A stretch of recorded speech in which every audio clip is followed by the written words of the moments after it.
Hello, j'espère que vous allez bien. On se retrouve dans cette vidéo podcast lecture dans lequel je vais vous parler de 4 avis lecture et comme j'aime bien faire, ce sont des livres très différents. Nous allons avoir du young adulte et nous allons avoir un polar historique scientifique. On va avoir un feel good, et ce mot n'a aucun sens péjoratif dans ma bouche, et on va avoir un thriller avec un côté aussi scientifique. Voilà, donc écoutez, on va partir dans tous ces univers. J'espère que ce programme vous plaît, et bien c'est parti. Alors, les livres dont nous allons parler, ils sont ici. Tac, tac, tac, tac, tac. Voilà. T'entends, hein? Alors, celui que je mettais dans la catégorie Feel Good, d'ailleurs, ça va, HarperCollins le met aussi dans la catégorie Feel Good. Voilà. Donc, je me sens moins seule. C'est Un hiver inoubliable à Vert Cottage de Lucy Daniels. C'est un tome 2, donc tome 2 de la série Vert Cottage.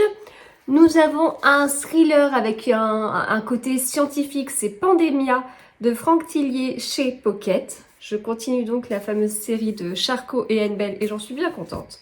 Le young adulte, celui-ci, le syndrome du spaghetti de Marie Vareille que je connais dans d'autres genres, donc j'étais ravie de la découvrir ici dans ce young adulte chez PKJ. Et puis, pour terminer, nous avons ce polar historique et scientifique, le tome 2 du Bureau des Affaires Occultes d'Éric Foissier chez Albin Michel. On commence donc avec celui-ci, Un hiver inoubliable à Vert Cottage de Lucy Daniels. C'est un livre qui m'a été offert par Isa_belle lecture sur Instagram. Je la remercie énormément et vous allez voir, c'est pas le seul livre qu'elle m'a offert. Elle m'en a offert plusieurs à plusieurs moments pour des occasions à chaque fois différentes et je suis à chaque fois extrêmement touchée, donc je la remercie beaucoup. Et donc il y a aussi le Marie Vareille que Isabelle m'a offert. Voilà.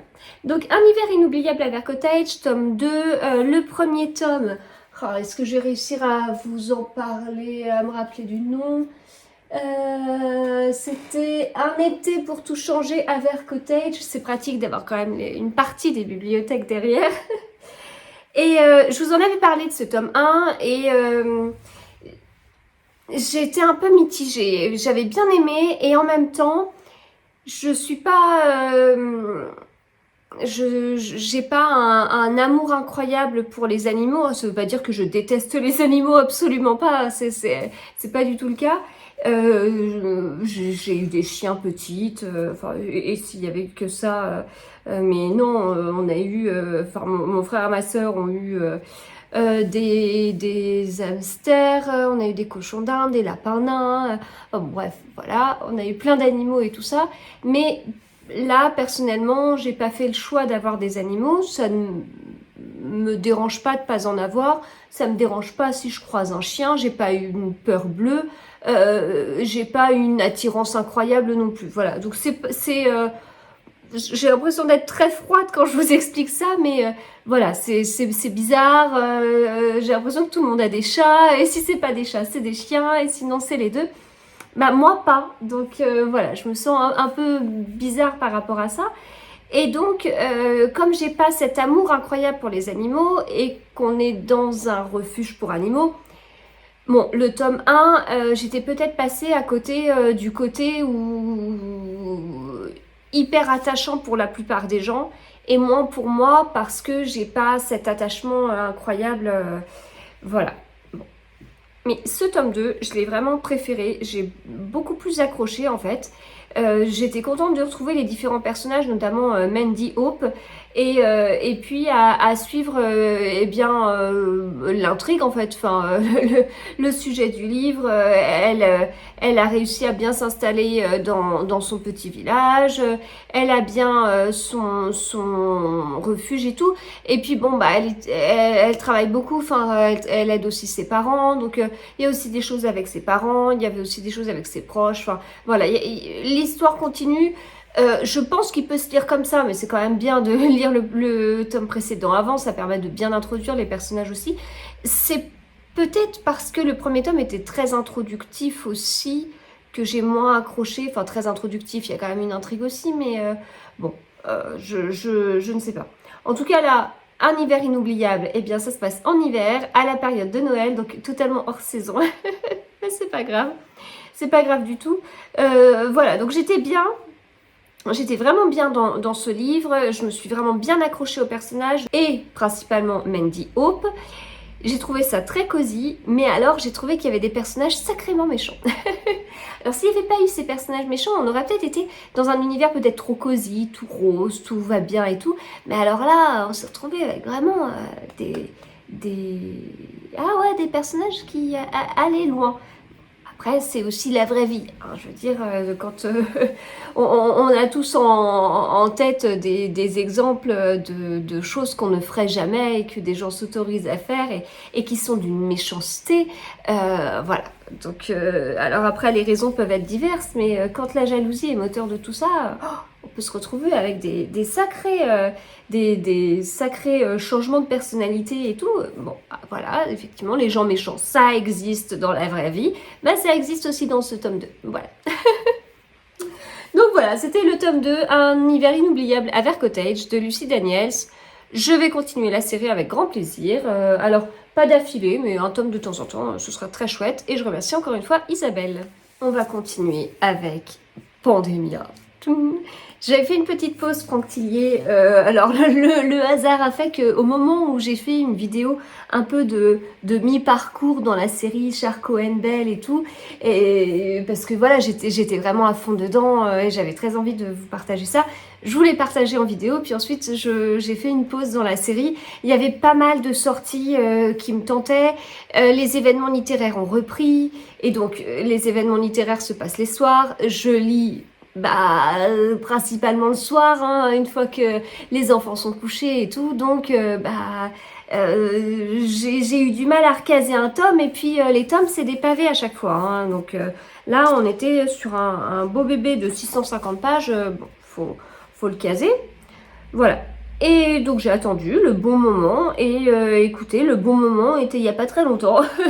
J'ai eu très envie de ressortir un tome de Franck Tillier. Alors après j'évite de commencer un tome un lundi, parce que forcément j'ai que les soirs de la semaine pour lire, les week-ends j'ai davantage de temps, donc du coup sur 650 pages je me le traîne toute la semaine sinon. Enfin voilà, il y a une histoire de moments comme ça, il y a une histoire d'envie aussi, et puis il y a une histoire de tous les autres livres à côté. Est-ce que j'ai vraiment du retard dans les sorties? Est-ce que j'ai du retard par rapport à des livres avec lesquels j'ai des engagements? Bon, après, tout dépend ce qu'on appelle engagement aussi. On me met jamais un couteau sous la gorge.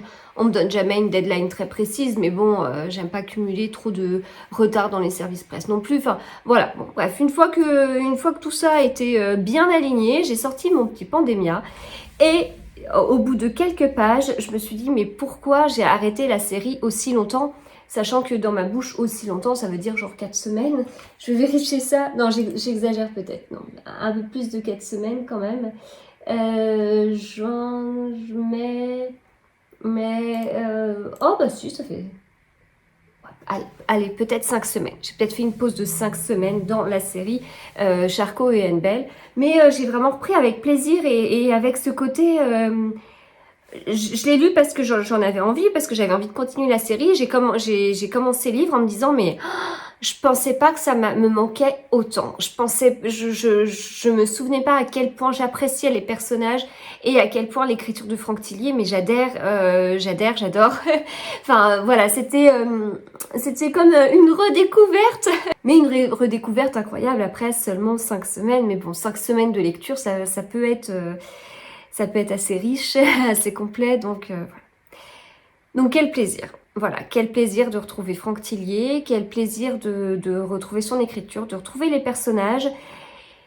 Et en plus ce tome il est très particulier. Alors il est prenant, très prenant. Cette série, il faut la lire dans l'ordre, il faut totalement la lire dans l'ordre, parce qu'il y a un fil rouge derrière, avec les personnages, avec la vie privée des personnages, et bien sûr, là, vous pourriez très bien lire Pandemia sans avoir lu les précédents et vous dire, oh, il est bien. Ouais, mais si vous lisez les précédents, vous allez dire, ah, mais il est vraiment très bien. Parce que ces personnages auxquels on s'attache, ben, Franck Tilly, il n'est pas toujours très gentil avec. Et voilà, parfois c'est un peu dur. Et donc, et ben, pour se dire que c'est dur, il faut connaître ces personnages avant. Et c'est là où c'est très très puissant en fait. Mais c'est la même chose que je pourrais vous dire avec le tome 3 de la série de Cécile Cabannac, La petite ritournelle de l'horreur, avec Dans l'œil de la nuit, le tout dernier livre de la série Servaz de Bernard Minier. Voilà, il y a des tomes qui sont... mais globalement, enfin je vous parle de ces derniers parce que c'est les derniers tomes de séries auxquels je pense, mais ces tomes sont encore plus puissants quand on a tout l'historique enfin, mais c'est le cas aussi de la série des enquêtes de Sigurd Verdure de Ragnar Jonasson. Voilà, dans toutes les séries, ça apporte quelque chose, à mes yeux. Et donc, la vie privée des personnages et tout, les lire dans l'ordre et tout, ça c'est super bien. Là, en l'occurrence, il s'agit du tome 5 de la série Charcot et Belle. Donc, je vous rappelle qu'il y a la série Charcot qui commence avec Train d'enfer pour Ange Rouge et Deuil de miel. Il y a la série Belle qui commence avec La Chambre des morts et j'ai besoin d'aide, le tome suivant, c'est La mémoire fantôme. Donc ça, c'est les tout premiers de Charcot, les tout premiers d'Henbel. Franck Tilly a commencé par écrire Charcot, enfin, pas le livre Charcot, je crois que c'est le prochain que je dois lire, mais il a commencé avec la série Charcot. Le premier tome donne l'impression que c'était un one-shot. Puis je crois qu'il a écrit le premier tome d'Henbel, puis voilà, il a continué le deuxième tome de Charcot, le deuxième tome d'Henbel, mais si vous lisez les deux premiers d'Henbel avant de lire les deux premiers Charcot, il n'y a pas de souci. Mais c'est bien de lire les deux premiers Charcot et les deux premiers Henbel, ou les deux premiers Henbel et les deux premiers Charcot, ou de mélanger ça, avant d'arriver au syndrome E, qui est le premier tome où on retrouve Charcot et Henbel. Donc ces deux personnages que vous allez connaître dans ces séries de 2 livres précédents, dans ces 2 séries de 2 livres précédents, eh bien vous allez ensuite voir comment se passe leur rencontre et tout, et ça c'est super rigolo. Et ça va très vite. Je pensais que la rencontre allait être lente, qu'il y avait des choses qui allaient se mettre en place, et non, ça va vraiment très très vite. Et donc ensuite, on a le syndrome E, on a Gattaca, j'ai un petit aide-mémoire, on a Atomka, on a Angor et on a Pandemia. Alors vraiment les personnages évoluent beaucoup entre le Charcot que j'ai connu dans Train d'enfer pour Ange Rouge et le Charcot que j'ai vu dans Pandemia, il y a une sacrée évolution. La vie ne leur fait pas de cadeaux, enfin, et c'est ce que je vous disais, Franck Tilly ne fait pas de cadeaux à ses personnages, hein, vraiment, et on peut dire la même chose pour Belle. Donc voilà, vraiment, c'est là aussi où c'est dur. J'ai eu ces derniers temps beaucoup de questions sur Train d'enfer pour Ange Rouge.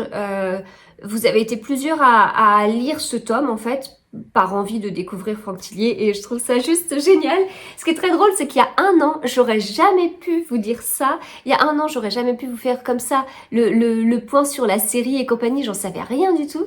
Mais voilà, comme quoi il est jamais trop tard pour découvrir Franck Tilly et c'est génial. Et vous avez été plusieurs à me dire que Train d'enfer pour Ange Rouge, il était bien. Mais alors, qu'est-ce qu'il était sacrément sanglant et dur et tout. Je trouve que c'est le pire, même si Deuil de miel, il est quand même pas mal. Mais après, on se dirige quand même vers autre chose, vers un thriller. Il y a du rythme, il y a de la tension. Et il y a un côté scientifique. Et à chaque fois, à partir du syndrome E, mais même c'était le cas avec La mémoire fantôme, qui est le 2e tome de la série Belle, on a ce sujet scientifique, comme si Franck Tilly, il avait toute une liste de sujets scientifiques qu'il aimerait creuser pour sa culture personnelle, pour s'enrichir intellectuellement. Il fait une recherche et tout, puis il se dit, tiens, ça va faire un sujet de livre. Et puis voilà, enfin, je trouve ça excellent en fait. Bon, bien évidemment, je ne sais pas comment ça se passe, mais il faudrait que je lui demande, une fois où je le verrai, enfin, comment il choisit son sujet, ou est-ce que ça vient naturellement, parce qu'il y a quand même plusieurs choses. Il y a un sujet scientifique, il y a une enquête, et il y a la vie privée des personnages. Alors bien sûr, tout est lié, enfin, c'est pas des parties aussi brutes de décoffrage qui sont faites, mais du coup, c'est hyper intéressant, et c'est hyper intéressant, puis on imagine les recherches faites, enfin Franck Tilly, il sort un livre par an, il sort un petit pavé par an à chaque fois. Et derrière, ça demande beaucoup de recherche. C'est quand même assez costaud. Voilà, donc c'est pas le cas de tous les auteurs et tout. On voit que, alors le livre se lit bien, il se dévore et tout, mais voilà, on voit que derrière il y a eu du boulot et tout. Et moi, je suis toujours assez admirative de ça. Donc voilà, bon, je pars dans tous les sens comme vous le voyez. Je suis extrêmement contente d'avoir lu un Franck Thilliez, si vous ne l'aviez pas remarqué. Et donc là, le sujet scientifique, il était dingue parce que ce livre, il a été écrit en 2015, je crois. Ouais, sorti en 2015. On est sur un sujet qui est tellement proche du Covid, c'est dingue. Alors bien sûr, ça s'appelle Pandémia, donc on pouvait s'y attendre, mais c'est assez dingue. Donc en fait, le livre commence avec un virus et il va continuer avec un virus, c'est-à-dire qu'on va voir certains personnages, une biologiste oui, microbiologiste, qui elle-même a une vie privée particulière et en fait c'est son boulot en fait de travailler avec avec des saletés de trucs, avec elle est obligée de se protéger tout le temps et sa vie privée fait aussi qu'elle est obligée de tout le temps se protéger, donc comme si comme si le Covid était déjà là, quoi. Enfin, et donc elle se frotte énormément la peau, elle se désinfecte dès qu'elle peut, très peu de poils, du coup, un masque, enfin voilà. Elle est microbiologiste. Sa vie privée fait, comme je vous disais, que elle est obligée de faire extrêmement attention, mais extrêmement. Je sais pas si on peut parler d'hypocondriaque parce que en même temps, elle est quand même proche de certaines choses qui font froid dans le dos, quoi. Donc voilà. Donc là, vraiment, on va commencer à la suivre et donc on va déjà parler de virus, voilà. Et puis, à un moment donné, on va retrouver eh bien Charcot et Annabelle. Et quand ils arrivent dans l'histoire, donc pas tout de suite, ils arrivent un petit peu après. Et quand ils arrivent, on parle de virus, mais alors pour le coup de virus informatique. Et alors ça, j'ai trouvé le clin d'œil extra. Et en plus, c'est pas la première fois qu'il fait ça, notamment sur la théorie de l'évolution et tout. Il y a un côté où il y a un sujet, et un sujet scientifique qu'il a creusé, il a potassé et tout ça. Il nous donne vachement d'informations. On a toujours un scientifique qui va donner l'information aux enquêteurs. Et donc nous, on est comme les enquêteurs et on apprend. Et c'est un moyen de transmettre les informations qui est hyper intéressant en fait. Enfin, on n'est pas dans un amphi comme quand on avait 18-20 ans à écouter ce que le prof il dit, à prendre des notes en discutant au passage et puis en potassant comme je sais pas quoi pour ses partiels après. Non, c'est pas ça. Là, on s'intéresse aux choses. Elles nous sont amenées de façon hyper intelligente, avec des faits, avec des exemples et tout. C'est pas du tout rébarbatif, c'est hyper rythmé. Et donc moi, j'adore. Voilà. Je me rends compte que je suis pas très... Enfin, je parais pas objective. Enfin, je parais certainement hyper enthousiaste, mais je vous avoue que c'est... Enfin, cette découverte, c'est assez dingue. Ça m'a fait penser un petit peu à Servaz, à la série Servaz de Bernard Minier, sur le fait que, voilà, il a ses personnages principaux, Franck Thilliez, donc Charcot et Annabelle, et on les trouve pas dès les premières pages. On va les voir un petit peu après et on va d'abord suivre un autre personnage. Et en fait, Minier, il est super bon sur des tomes qui se réinventent à chaque fois. Ou à un moment donné, on va partir dans le passé. Ou alors on va suivre plutôt la fille de Servaz. On va suivre un auteur, je sais pas quoi. Et en fait, à un moment donné, Servaz intervient, mais l'accroche aura été faite avec d'autres personnages, sur d'autres histoires, et Minier va encore plus loin parce que les enquêtes, elles sont rarement classiques en fait, et j'aime bien qu'il y ait ce côté renouvellement. Là, pour Franck Thilliez, ce que je vous dis, c'est qu'à chaque fois, on a la vie privée des personnages, l'enquête et le côté scientifique. Ouais, mais en fait, malgré ça, la construction diffère à chaque fois, et les sujets sont différents. Et puis, quand je parle d'une enquête, en réalité, il y en a plusieurs. Alors, tout se rejoint à un moment, mais c'est rythmé. Et ce que Franck Thilliez fait, que j'aime beaucoup, que j'avais déjà beaucoup apprécié dans la trilogie du manuscrit inachevé, c'est qu'on peut avoir deux enquêtes ou deux pistes Et suivi en parallèle, il a plusieurs enquêteurs, en l'occurrence il a Enbel et il a Charcot, mais il y en a d'autres. Et donc il y en a un qui suit sa piste, l'autre suit sa piste, et en fait c'est un chapitre sur deux. Et donc ça fait un rythme incroyable parce que il découvre quelque chose et tout, mais on sait pas ce que c'est, on passe à l'enquête d'après. Et l'enquête d'après, elle avance et tout, puis hop, on revient à l'enquête, à l'autre enquête, etc. Et puis voilà, enfin c'est hyper rythmé par rapport à ça. Et donc, ce que je vous disais, parce que j'ai fait une petite mention au Covid, mais je n'ai pas été plus loin, c'est que là, on a donc une microbiologiste qui, comme je vous dis, se frotte la peau comme je sais pas quoi, porte des masques, se protège du moindre truc, coupe ses cheveux courts, enfin voilà. Mais elle s'en irrite la peau, hein, vraiment. Eh bien, tout ça fait penser totalement au Covid. Alors là, on était parti sur une grippe. Ça peut faire penser à ce qu'il y avait en 2009 avec tout ce qui était grippe et compagnie. Donc c'est un peu différent, mais au final, on va avoir vraiment des questions qui vont se poser. Comment se protéger, les gens vont porter des masques.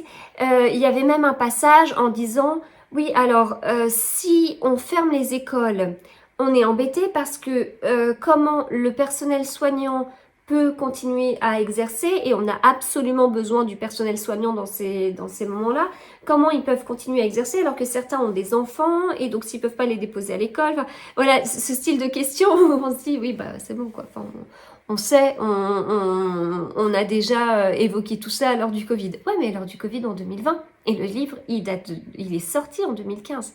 Donc voilà, énormément de questions. Enfin, la prochaine fois que je verrai Franck Tillier, mais j'aurai tellement de choses à lui demander. Enfin, sur ça justement, comment lui il a vécu le Covid. Enfin, quand on parlait de masque, pas masque, ce qu'il faut pas, oui alors pas masque parce qu'ils sont pas dispo, bon bah alors là c'est bon, et puis alors moi qui étais en train de coudre des masques pour des hôpitaux et tout, et on nous changeait le modèle toutes les 2 secondes, il y en a qui étaient approuvés, pas approuvés, puis après ça changeait, enfin c'est une sorte un peu de cafouillage. Mais voilà, la biologie reste aussi une science pas aussi carré que les mathématiques, hein. Je pense que toute femme qui a vécu une grossesse, voire même plusieurs grossesses, a pu s'en rendre compte que voilà, on ne sait pas les choses avec une certitude incroyable. Et voilà, c'est comme ça. Enfin, on apprend, tout le monde apprend, mais ce qui donne une impression de cafouillage et de contradiction, alors qu'en fait, on n'en sait rien et chacun fait des hypothèses et tire des conclusions de ses observations, mais qui diffèrent du scientifique à côté. Donc voilà, enfin tout ça, c'est assez intéressant sur lui en fait. Il était déjà prêt en 2020 parce qu'il s'était déjà posé toutes les questions pour son livre. Alors comment est-ce qu'il l'a vécu? Voilà. Donc je pense que c'est tout ce que j'ai à vous dire. Donc prenant, émouvant, dur, et puis ce côté où ouais ça remue. Alors j'ai pas eu l'impression de revivre le Covid non plus. Ça m'a pas mise en colère. En général, ça me met en colère quand on évoque ça pour certaines raisons. Donc ça m'a pas mise en colère. On n'a pas des gens qui se disent oh trop chouette, c'est le confinement, je suis en vacances. Voilà, il y a pas du tout ça. On n'est pas sur cette espèce de légèreté qu'on a pu vivre ou que certains ont pu communiquer lors du premier confinement. Là, ils se sentent beaucoup plus concernés, les personnages que les gens dans la vie réelle 5 ans après. Donc, j'ai pas vécu ce côté d'agacement, d'énervement. J'ai pas revécu un confinement. J'ai plutôt été assez épatée des similitudes et tout, et ça m'a fait poser d'autres questions, mais avec une prise de hauteur. On n'est pas non plus sur le quotidien de quelqu'un qui est assez éloigné de ça. On est plutôt sur le quotidien de personnes qui sont à fond dans ce sujet et qui sont obligées... prise de hauteur, oui et non, parce que c'est des personnages qui sont tellement pris dans tout ça, dans la précipitation entre guillemets, ou en tout cas qui sont vraiment oui, pris dans le vif du sujet avec cette urgence en fait. Donc c'est quand même pas si serein, mais c'était très intéressant de voir les choses à ce niveau-là et avec vraiment, comme toujours, une vision à 360 degrés où tout n'est pas tout noir ou tout blanc, où Franck Tillier va exposer beaucoup de choses et c'est hyper enrichissant. Enfin voilà. Et donc, bah voilà, moi je l'ai lu 5 ans après, mais je me dis, les gens qui l'ont lu avant le Covid, ça a dû leur faire super bizarre. Et si vous en faites partie, ça m'intéresse. Euh, ou alors, certains l'ont peut-être lu pendant le Covid. Et alors là, assez fou, quoi. Donc voilà. Donc ce livre, c'est un tome qui me marquera. C'est pas mon préféré. Il était intéressant, mais par cette dimension Covid. Enfin, même sans ça, hein, il aurait été très bien, mais c'est vrai que je l'ai beaucoup aimé, en plus par rapport à ça. Donc, ça va quand même pas détrôner certains tomes que j'adore, mais il est dur avec ses personnages, et ça, c'est quand même... Ça se renouvelle. Ah, je sais pas où le situer, mais écoutez, il était très bien, il était très bien. Donc, Pandémia, de Franck Tillier, et donc après, il va me rester Charcot, Lucas, La Faille, qui est donc le tout dernier. Et donc 1991, je le lirai après. C'est un livre qui se passe avant, mais qui a été écrit après. Et moi, j'ai du mal avec le fait de... Enfin, j'ai l'impression qu'on est en train de parler des films de Star Wars où on ne sait pas quand est-ce qu'il faut les regarder, dans quel ordre, gna, gna, gna, gna. Donc ouais, il y a un ordre chronologique et en même temps... L'écriture évolue aussi. Donc voilà, 1991, je l'ai, mais je le lirai plus tard. On continue avec Le syndrome du spaghetti de Marie Vareille. Coup de cœur, voilà. Voilà, je m'arrête là. Non, mais vraiment coup de cœur, il est excellent. Donc livre sorti chez PKJ et comme je vous le disais tout à l'heure, il m'a également été offert par Isa_Belle Lecture, que je remercie aussi. Et puis il était trop bien. J'ai déjà lu des livres de Marie Vareille, j'en ai lu plusieurs, j'en ai lu 3, 4. J'en ai lu 4, je peux bien me passer de toi ou un titre de ce style. Les chaussettes orphelines, c'est pas le titre exact, je ne me souviens jamais. Mais ce livre, il est... La vie rêvée des chaussettes orphelines, c'était le premier livre que je lisais d'elle. Il était dingue ce livre, il était dingue. L'un des rares livres où j'ai reculé vraiment l'heure pour me coucher. Enfin, je m'endormais à moitié, mais je ne pouvais pas ne pas savoir ce dénouement, quoi. Ce livre était fou.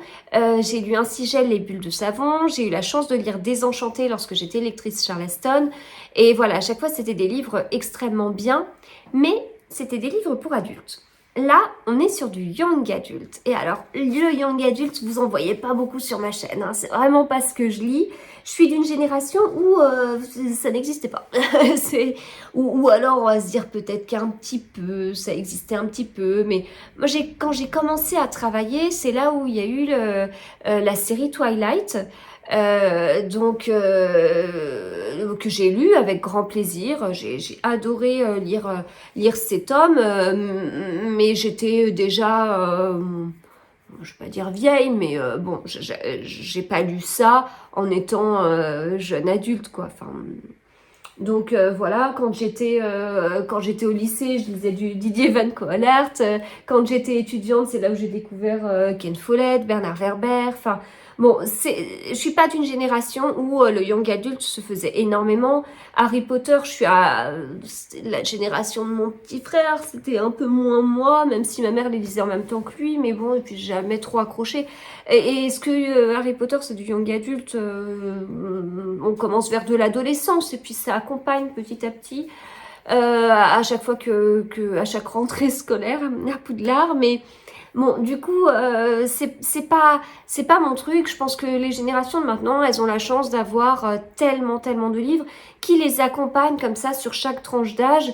Et c'est hyper riche, c'est extrêmement bien. Mais moi, n'ayant pas vécu ça, c'est vrai que j'ai le young adulte... oui, mais bof, quoi. Enfin, y a tellement de livres adultes que j'ai envie de lire que je vais pas m'embêter à lire des livres où je suis pas le public, je suis pas la cible. Oui, mais celui-ci, il était quand même génial. Ah, vraiment, comme je vous dis, un coup de cœur, extrêmement bien écrit. J'espérais bien l'aimer, on m'en a tellement parlé de ce livre-là, en me disant, oui, Marie Vareille, mais c'est vrai qu'il y a le syndrome du spaghetti, gna, gna, gna. Ok, ce qui fait que Marie Vareille, elle a du succès parmi les adultes, mais aussi parmi les plus jeunes. Et bon, enfin, ok, d'accord, c'est un fait, je le note, mais bon, ça restait du young adulte, mais bon, j'avais envie de tenter. Et puis j'ai donc tenté et j'ai encore plus aimé que ce à quoi je m'attendais. L'histoire, je l'ai trouvée extrêmement bien écrite. Après, Marie Vareille, elle va pas non plus écrire extrêmement bien des livres pour adultes et s'amuser à écrire extrêmement mal du young adulte. Non, elle a une très belle écriture, quel que soit ce qu'elle écrit. Et voilà, je trouve ça très bien d'ailleurs qu'elle écrive dans plusieurs genres. Et d'ailleurs, il y en a d'autres avec la série Elia, la passeuse d'âme.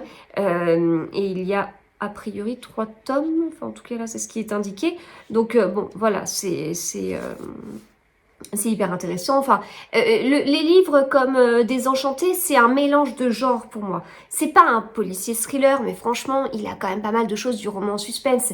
C'est pas un livre de littérature contemporaine, c'est pas du feel good à 100%, c'est pas... Voilà, en fait, c'est pas un genre en particulier, c'est plein de genres en particulier et c'est hyper riche. Et en fait, elle a écrit tellement de styles différents qu'on comprend en fait. C'est, je sais pas, une autrice touche à tout et ça fonctionne en fait, ça fonctionne totalement. Là, c'est donc, comme je vous dis, extrêmement bien écrit. On entre très vite dans l'histoire. On suit Léa et on vit avec Léa. Léa, elle a 16 ans et on commence à nous raconter son histoire. Une passionnée de basket. Son père est son entraîneur, son coach, en tout cas, enfin, alors pas que, mais en tout cas, elle partage cette passion avec son père. Et c'est extrêmement fort en fait ce qu'ils peuvent vivre tous les deux. Et du jour au lendemain, la vie de Léa s'arrête. Alors, non pas dans le premier sens du terme, et je sais pas trop ce que je peux vous dire, de ce que je peux pas vous dire, mais ouais, non, il y a quand même pas grand chose dans la quatrième, donc on va pas aller plus loin que ça. Bon, tout ce qui est important pour Léa, tout son...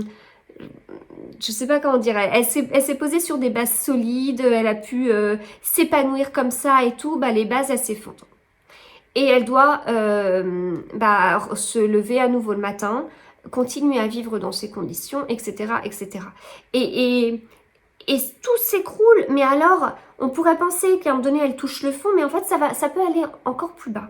Donc forcément extrêmement émouvant, rien que quand je vous en parle, c'est ces côtés où on se dit oh ça tombe sur moi, oh ça fait beaucoup à gérer, et en fait c'est tellement rien, tellement rien, parce qu'en fait on continue à t'en balancer, et puis il faut tout gérer, et c'est...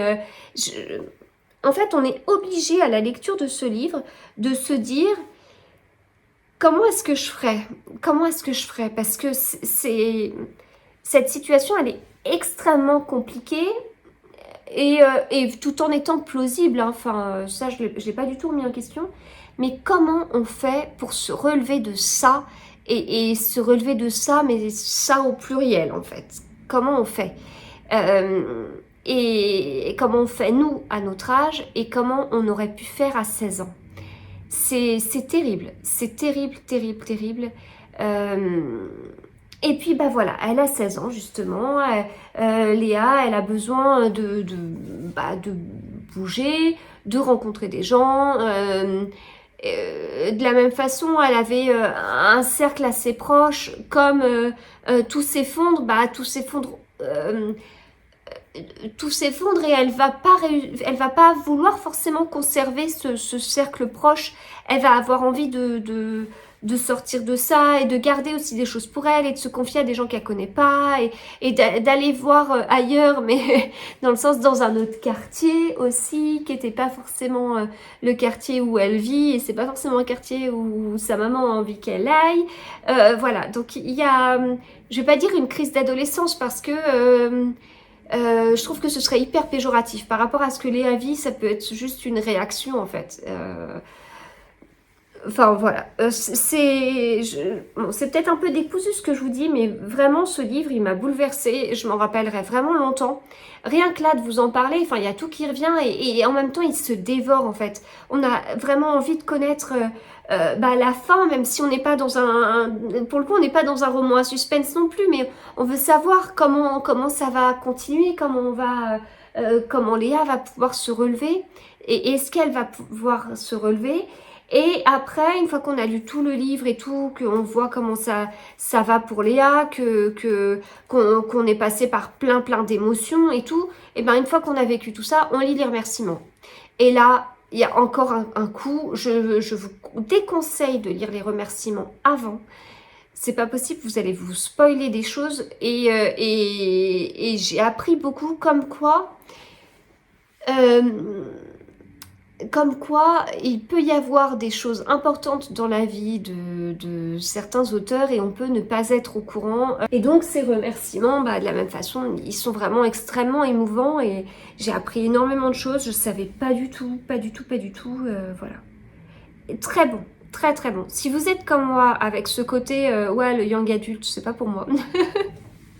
Non, young adulte, non merci. Déjà, un, c'est pas pour moi. Deux, les enfants sont trop petits à la maison pour lire du young adulte. Eh bien, faites-vous démentir, auto-démentez-vous, je sais pas comment on peut dire. Avec ce livre-là, voilà, essayez du coup, c'est comme un petit challenge, se dire, tiens, non, je vais quand même lire du young adulte, mais lisez ça et vous allez voir que c'est extrêmement bon. Et du coup, écoutez, peut-être que le young adulte, c'est peut-être un petit peu quand même pour moi, plus que ce que je pensais. Voilà. Et je termine, je pense que j'arrête pas de parler depuis tout à l'heure, mais écoutez, je tombe que sur des très bons livres. Je termine par le tome 2 du Bureau des Affaires Occultes d'Éric Foissier. Voilà. Avec ce tome 2 qui s'appelle Le Fantôme du Vicaire. Cette couverture qui est vraiment superbe. Et j'aime beaucoup aussi la 4e de couverture. Ça m'aide tout de suite dans l'ambiance. Alors, 4e, vous avez compris, ce que j'apprécie, c'est le dessin, c'est pas le texte, parce que une nouvelle enquête de l'inspecteur Valentin Verne, le génial créateur du Bureau des Affaires Occultes, où les apparences sont dangereusement trompeuses, c'est pas non plus quelque chose qui va vous décrire énormément, ça attire en se disant, tiens, ça fait vraiment un lien avec le tome 1, mais on ne sait pas grand-chose de l'intrigue, on est d'accord.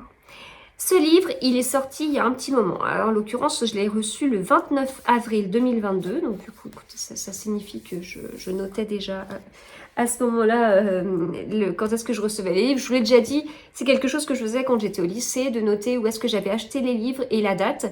J'avais arrêté de le faire et j'ai lu un Didier Van Coholaert il n'y a pas très longtemps. Et j'ai eu plaisir à retrouver dans mes bibliothèques ces livres. Et je suis tombée sur ça en me disant oh, j'avais acheté ces livres en 2001, c'est incroyable. Et donc j'ai eu envie de renoter ça. Donc j'écris au crayon à papier à l'intérieur. Voilà, donc là en l'occurrence, c'est tout flou. Ouais, c'est flou. Donc là en l'occurrence c'était un service presse et j'ai noté la date où je l'ai reçu. C'est un service presse que j'ai reçu à un moment où en fait on avait beaucoup de livres Charleston. J'étais lectrice Charleston à ce moment-là et je suis passée à côté de certaines sorties. C'est-à-dire que entre le moment où j'avais demandé un livre dans un catalogue et le moment où je l'ai reçu, j'avais pas du tout la même disponibilité. Puis après j'ai été prise et voilà. Et du coup ce tome 2 il est resté de côté. Alors que j'avais tellement aimé le tome 1, je l'avais lu avant la sortie, c'était une telle découverte. Et puis, lorsque j'avais rencontré l'auteur à la Nuit Blanche des Livres au mois de juin 2022, ça avait été pour moi la plus belle rencontre de ce salon. Ça avait été un échange que j'avais trouvé extrêmement enrichissant. L'auteur est passionnant et d'une intelligence assez dingue et j'avais été totalement conquise, mais malgré tout j'ai pas mis ce tome depuis dans ma page, je l'ai pas lu et c'est pas bien, c'est pas bien ce que j'ai fait, il aurait fallu que je le lise plus tôt Et puis là, le tome 3 est sorti il y a pas longtemps. Et en fait, je suis allée à un événement avec Éric Foissier. Je pense que je sais pas si la petite vidéo vlog sera sortie avant cet épisode ou pas. J'enregistre quand je peux, puis après je réarrange tout mon planning. Donc bon. Mais du coup, avant d'aller à cet événement, à cette conférence qui d'ailleurs était extrêmement intéressante, je m'en souviendrai longtemps. Le lieu était dingue et le sujet polar et poison avec toute une classification du genre policier, thriller et tout, enfin vraiment excellent. Je me suis dit que là quand même il fallait que je lise le tome 2, je pouvais pas laisser comme ça la série, je peux pas dire tiens j'adore les livres d'Éric Foissier, c'est trop bien sur le bureau des affaires occultes, alors que j'ai lu que le tome 1, il y en a 3 sortis, c'est pas crédible. Voilà, ce n'est pas crédible. Donc j'ai sorti le tome 2, je l'ai lu et j'ai beaucoup aimé et j'étais contente de l'avoir bien aimé. Et il me reste le tome 3 dans ma palle, que j'ai reçu il n'y a pas très longtemps, et je vais le lire, enfin, il faut que j'arrive à le caser vite, parce que je suis trop tentée. Alors, dans ce tome 2, on retrouve le fameux Valentin Verne. Donc, c'est la suite du tome 1. On a un fil rouge autour du vicaire, justement. On a un fil rouge comme ça, puis on a une autre enquête. Donc, c'est assez riche par rapport à ça. Parce que voilà, ça fait quand même 2 enquêtes en parallèle et tout, donc c'est assez bien rythmé. Mais ce n'est pas riche que par rapport à ça, c'est riche aussi parce que c'est un polar historique qui se passe en plus à certaines années qu'on connaît peu. Donc l'histoire se passe entre 1800 et 1850, c'est pas une période qu'on a forcément l'habitude de lire, hein. On est après la Révolution, et bon, donc c'est assez original, et c'était un livre qui est aussi très bon au niveau scientifique. Ce qui fait qu'on est sur un très bon roman policier, on est sur un très bon roman historique, on est sur un très bon roman scientifique. C'est déjà ce que je vous avais dit du coup il y a 2 ans, lors de la sortie du tome 1, c'est extrêmement riche comme livre, voilà, c'est extrêmement riche. En 2 ans, j'ai changé, mes goûts ont changé, je lis plus la même chose. Je suis parfois en ce moment dans une sorte de boulimie de lecture où je lis, et c'est ça qui me fait du bien, et j'ai pas de problème pour enchaîner les livres. J'aime bien quand il y a du rythme, j'aime pas rester 3 heures sur une page. Enfin bon, c'est ce qui va avec la période que je vis, ou j'en sais rien. Enfin, je suis comme ça en ce moment. J'aime bien lire des livres prenants. Après, enfin, en même temps, j'ai envie de vous dire, qui dirait oh, j'ai envie de lire un livre vraiment ennuyeux. Bon, mais je pense que je suis pas du tout dans le même état d'esprit qu'il y a 2 ans. Je vous l'avais déjà dit lorsque je vous avais parlé d'un livre de Stefan Zweig que j'ai lu il y a pas très longtemps, parce que il y a 2 ans, justement, j'avais lu la biographie de Marie-Antoinette écrite par Zweig. Là, maintenant, si on me disait, écoute, est-ce que ça t'intéresse de lire la biographie de Marie-Antoinette? C'est un petit pavé, ça a été écrit par Zweig. Là, je pense que je dirais non. Non, c'est pas possible. Peur que ce soit trop littéraire, que ce soit trop difficile à accrocher, que ça me demande trop d'efforts. J'ai pas envie de ça. Voilà. Pourtant, quand j'ai lu il y a 2 ans, c'était extrêmement bien, j'en ai de super bons souvenirs. Mais là, j'ai pas envie de sortir à ce point-là de ma zone de confort, parce que au moment où là j'enregistre, en face de moi, j'ai mes livres, j'ai ma palle qui sont dans des très grandes bibliothèques. C'est l'équivalent de 2 bibliothèques comme ça, genre celle-ci et celle-ci, les 2 là, remplies que de livres à lire. Et de livres à lire qui sont principalement dans ma zone de confort. Donc je ne vais pas m'ennuyer à sortir de ma zone de confort, à prendre du temps, à me mettre dans une histoire, etc. Alors que j'ai 350 livres qui m'attendent, qui sont dans ma zone de confort, et que je pourrais dévorer et apprécier et adorer et en redemander encore tellement c'était bien. Enfin voilà. Donc je suis plus dans le même état d'esprit. Du coup, quand j'ai commencé ce livre, je me souvenais très bien que j'avais adoré le côté, justement, un livre à 3 têtes, policier, historique, scientifique. Ça tenait la route sur tout. C'était extrêmement chouette, extrêmement riche. Je l'ai fait lire à mon père, je l'ai fait lire à mon mari. Et donc voilà, hyper enthousiaste comme parfois je peux l'être. Et au moment où je dois aller dans le tome 2, je fais... Ok, mais je suis pas dans le même état d'esprit qu'il y a 2 ans. Est-ce que ça va pas être un livre qui va me demander un peu d'effort sur le côté historique et tout ça, sur le vocabulaire? j'ai commencé, je vous avoue que les premières pages, je me suis dit, ah oui, j'avais oublié que le vocabulaire, le côté historique, c'est y compris dans le vocabulaire, quoi. Voilà, donc là, dès la première page, on a une note de bas de page. Alors, j'arrive pas à trouver à quel terme ça fait référence. Clac, clac, clac, clac. Rendez-vous, voilà. On m'ôtera pas du crâne que c'est un fichu endroit pour nous filer rendez-vous. Note de bas de page, rendez-vous dans l'argot de l'époque. Voilà. Donc là, le prologue, non, il fait combien de pages? Ah si, c'est quand même plusieurs. Ah si, j'avais oublié. Peut-être pas tout le prologue. Allez, il m'a fallu une dizaine de pages. Une dizaine de pages pour retourner dans le livre, retourner dans le vocabulaire et tout, être accroché dans l'histoire, puis après c'était bon. Et ça l'a fait, et je l'ai lu beaucoup plus vite que ce à quoi je m'attendais. C'est pas un gros pavé, je sais plus combien de pages fait le premier tome, et là on est sur 380 pages, ça reste totalement raisonnable. Et en fait je l'ai lu, et autant là je butais un peu justement sur ces histoires de vocabulaire, ces dialogues. Alors moi j'aime bien les dialogues, notamment ping-pong, hyper fluide et tout, comme quand on peut parler ou échanger avec quelqu'un. Voilà, si du coup les mots d'argot de l'époque sont utilisés dans les dialogues, c'est pas... voilà. Mais non, en fait, après, il m'a fallu du temps pour m'y habituer, voilà, parce qu'il s'avère que je vis pas en 1800, je ne sais combien, donc je suis 200 ans après, et puis je parle comme je parle, etc. Donc voilà, il m'a fallu un petit peu de temps, mais une fois que ça s'était passé, c'était bon, j'ai continué, et j'ai continué avec énormément de plaisir. C'est un livre que j'ai vraiment beaucoup aimé.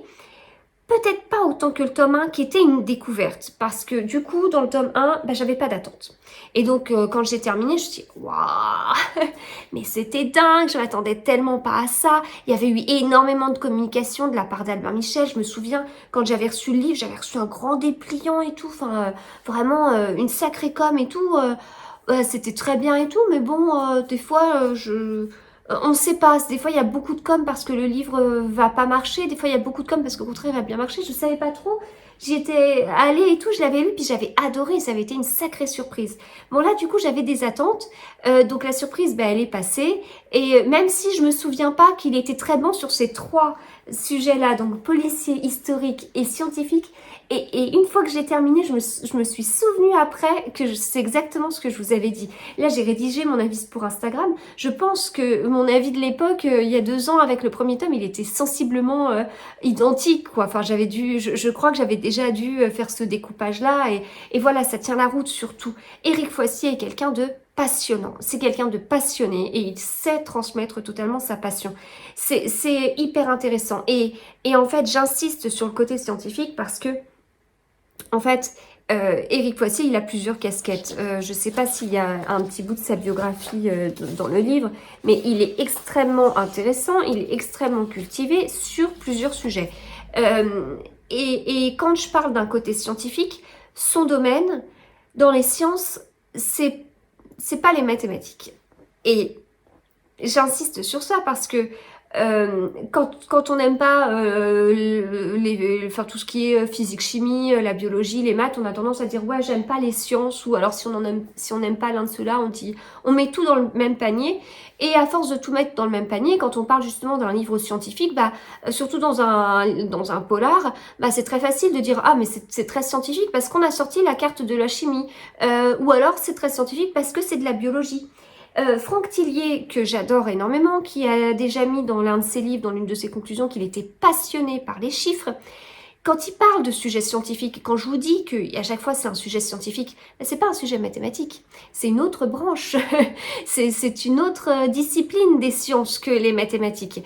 Donc moi qui adore les mathématiques et qui n'ai jamais eu trop d'atomes crochus avec la biologie, la physique-chimie ça a été... Alors donc j'aurais préféré arrêter avant, et même en post-bac quand on fait des maths, on a beaucoup de physique-chimie, voilà. Et à un moment donné, les routes se séparent. Enfin, certains mettent tout dans le même panier, mais alors ça n'a rien à voir.